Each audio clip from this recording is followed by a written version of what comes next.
Vous voyez ce monsieur Vladimir Poutine, que vous le vouliez ou pas, les dirigeants de l'AES sont restés debout grâce à la Russie. Sans lui, plusieurs têtes dans le monde seraient tombées. Sans lui, on ne parlerait même plus de monde multipolaire. Sans lui, l'Afrique à l'heure actuelle serait sous domination occidentale, tout comme l'Europe de l'Ouest. Sans lui, plusieurs pays seraient encore sous l'influence du dollar.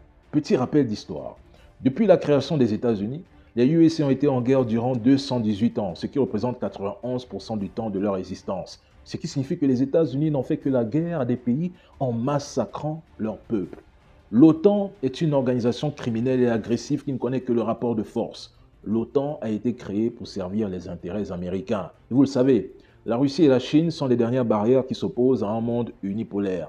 C'est pour ça que d'après la doctrine de Wolfowitz, il faut à tout prix dépecer toute puissance qui mettra à mal la suprématie américaine. Il faut assujettir l'Europe de l'Ouest, il faut empêcher l'émergence d'une puissance dans l'Eurasie, il faut contrôler l'Afrique.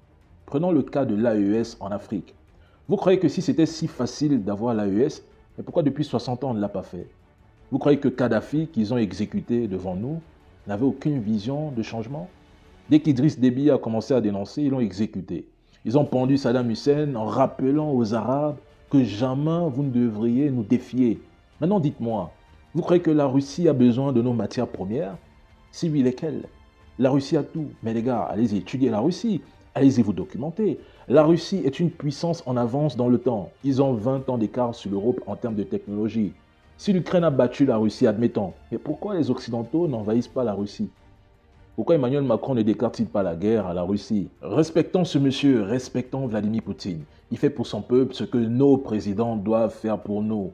Vous oubliez dans quel état la Russie était quand Poutine prenait le pouvoir? Les Russes étaient pauvres. Ils n'avaient rien. Ils souffraient. Le niveau de vie était bas. Mesdames et messieurs, la Russie est un pays à étudier. Et je vous le dis, arrêtez de vous faire matrixer par les médias français, SCI, BFM TV, qui vous pompent que des informations erronées. Réveillez-vous, les gars. Moi, j'ai toujours une doctrine dans ma tête, voire une théorie. Quand les médias occidentaux commencent à cracher sur toi, commencent à t'insulter, te mépriser, à te pointer du doigt, à dire que c'est toi l'ennemi, le problème, le vrai terroriste, sache que tu es sur le bon chemin.